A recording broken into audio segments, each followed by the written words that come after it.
Praise lord first లో family, మీ అందరితో ఇలా మాట్లాడటం చాలా సంతోషంగా ఉంది. బాగున్నారా? రోజు ప్రార్థన చేసుకుంటున్నారా? వాక్యం చదువుకుంటున్నారా?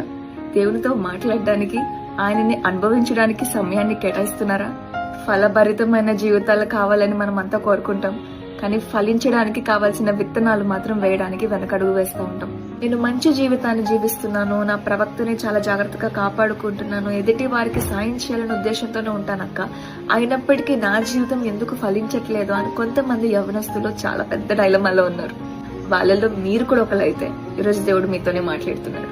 లెట్స్ ఇమాజిన్, ఎలా అయినా రేపటి నుంచి ఒక హెల్తీ లైఫ్ స్టైల్ స్టార్ట్ చేయాలని ఒక రెజల్యూషన్ మీరు తీసుకున్నారనుకోండి. ఫస్ట్ ఏం చేస్తారు? ఏదైతే జంక్ మనం కన్జ్యూమ్ చేస్తున్నామో అవన్నీ కట్ చేస్తాం కదా. జంక్ ఫుడ్ తినడం మానేస్తాం, షుగర్ ఎక్కువ తినడం మానేస్తాం, అట్లా కొన్ని రెజల్యూషన్స్ చేసుకుంటా ఉంటాం. అయితే ఏది తినకూడదో, ఏ పని చేయకూడదు, అది చేయడం మానేసినంత మాత్రాన ఆరోగ్యంగా అయిపోతామా? లేదు కదా. ఏది తినాలో, మన శరీరానికి ఏది అవసరమో అవి కూడా మన డైట్ లో యాడ్ చేసుకున్నప్పుడే కదా హెల్దీ లైఫ్ స్టైల్ మనం పొందుకోగలుగుతాం. నిజానికి మన జీవితంలో కూడా అంతే. చేయకూడని పనులు ఏవో తెలుసుకొని అవి చేయకుండా మనల్ని ఎంత చక్కగా కాపాడుకున్నా, చేయాల్సిన పనులు అనేవి కొన్ని ఉంటాయి. అవి చేయకుండా ఫలభరితమైన జీవితం కావాలంటే కుదరదు.